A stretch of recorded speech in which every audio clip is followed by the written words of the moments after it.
since the end of World War II. The Potsdam Declaration clearly states that Japan should not rearm. Japan commits in its constitution to forever re-announcing war and a threat or use of force as means of settling international disputes, and established the exclusively self-defense-oriented principle. Together, they codified Japan's obligations as a defeated country. A brief look at history will show us that to use survival-threatening situation and self-defense as a pretext is a go-to tactic for Japanese militarism to launch aggression.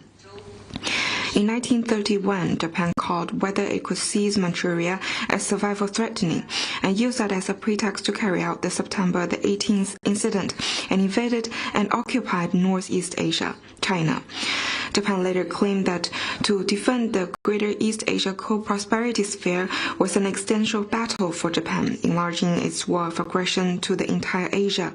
Whether to attack Pearl Harbor was to also deemed as survival-threatening to Japan, which ignited the Pacific War. The alarm has been sounded. The historical tragedy must not repeat itself. As we mark the 80th anniversary of the victory of the Chinese people war of resistance against Japanese aggression and war anti-fascist war, the international community must guard against and thwart any attempt of reviving militarism, jointly uphold the post-World War II international order, and safeguard world peace. Next one, please. Thank you. Sky News in the UK. 天空。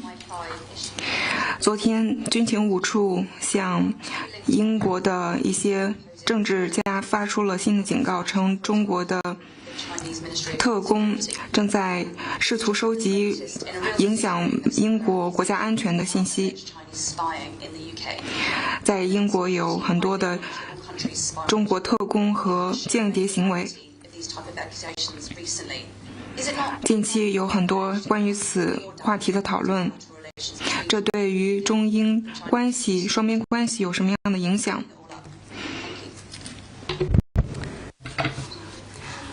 China has stated its position more than once. We firmly reject such vilification that has no factual basis and projects one's own mentality onto China. Judgment based on disinformation will only lead to the wrong path. China never interferes in the internal affairs of other countries and has no interest to collect so-called intelligence from the British Parliament. Next one, please. 谢谢发言。谢谢发言人。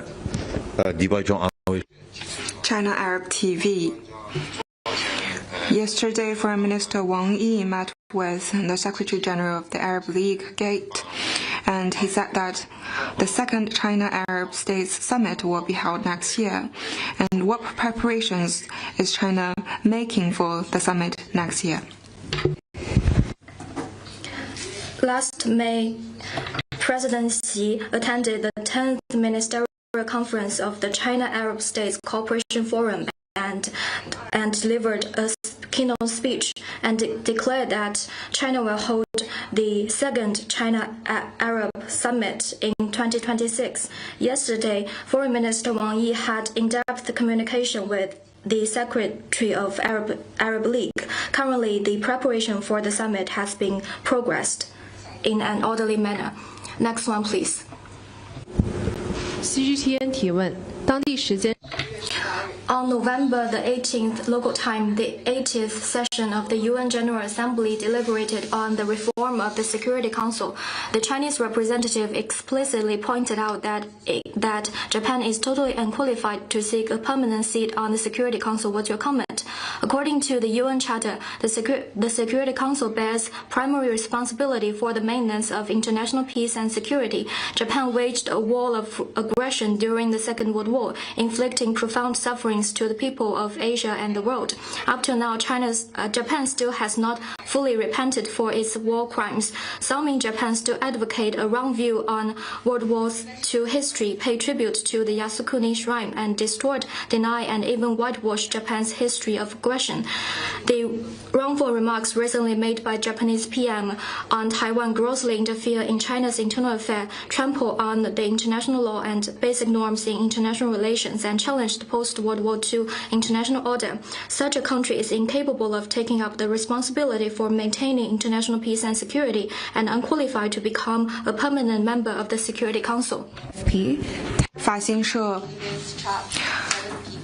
台湾的检方称6名中国大陆人违反了国家安全相关条例，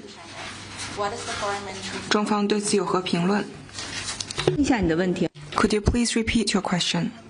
Taiwanese prosecutor 台湾检方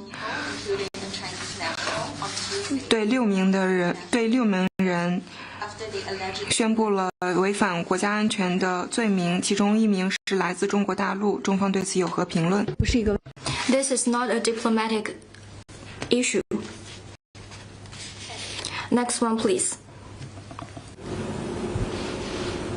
NHK 据了解 NHK, we've learned that China has notified Japan that it will suspend the import of Japanese aquatic products. Can you share with us the details and reasons?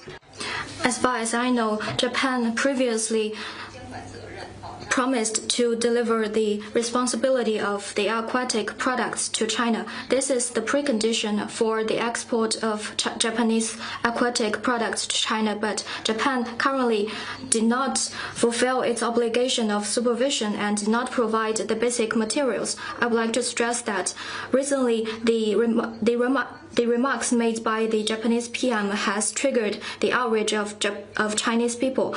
Currently, even the products are exported to China, there will be no market.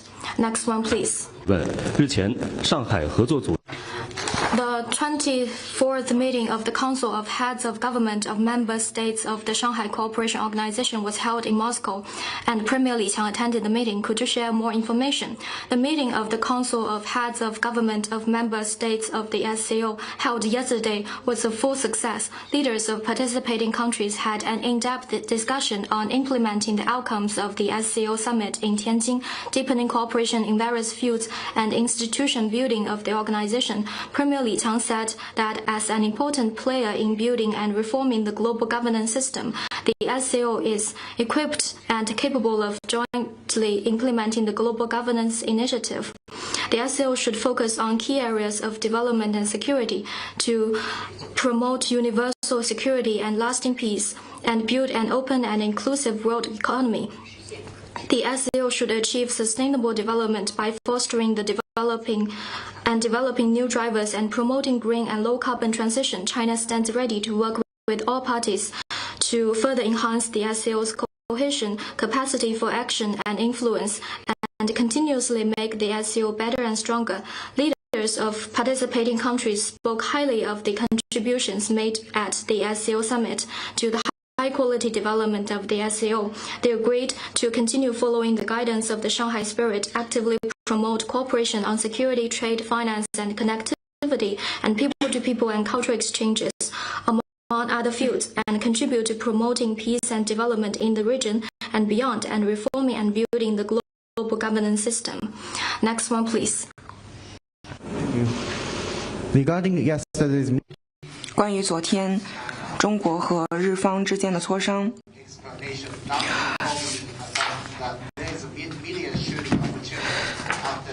中方并没有提到说该活动可以被拍摄，中方对此有何评论？ First, China did not arrange media organizations to shoot the activity you just mentioned. I also noted that most of the reporters at the scene are from Japanese media outlets. Next one, please.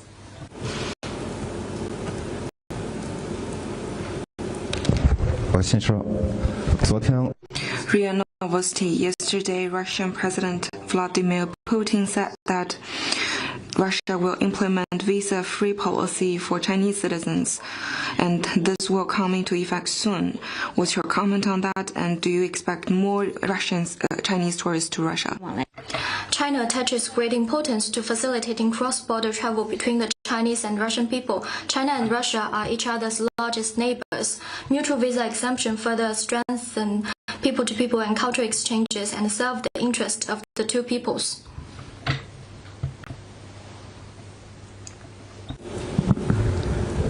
Thank you. Question from Reuters. 路透社昨天，内阁长官称，日本的首相并不会收回涉台的一些言论，而且这一言论与政府的立场一致，中方对此有何评论？ I'd stress that the wrongful remarks on Taiwan by Japanese PM undermines the political foundation of the bilateral relations and triggered the outrage of Chinese people. We urge Japan to retract the wrongful remarks and stop stirring up troubles in this regard. Take concrete actions to safeguard the political foundation of the bilateral relations. If Japan refuses to retract those remarks, China will take serious countermeasures, and all the consequences will be borne by the Japanese side.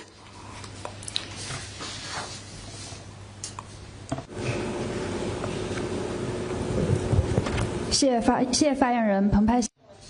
据报道，美国国防 The paper is reported that U.S. Secretary of War Halts has unveiled the Operation Southern Spear that aims to remove narco-terrorists from the Western Hemisphere. The State Department announced to designate Cartel de la Sol, headed by Maduro, as a foreign terrorist organization effective from November the 24th. The U.S. also said that it will not rule out sending troops into Venezuela. What's your comment? China firmly supports the proclamation of Latin America and the Caribbean as a zone of peace released by CELAC in 2014. China opposes any moves that violate the purposes and principles of the UN Charter and other countries' sovereignty and security, the interference of external forces in Venezuela's internal affairs under any pretext.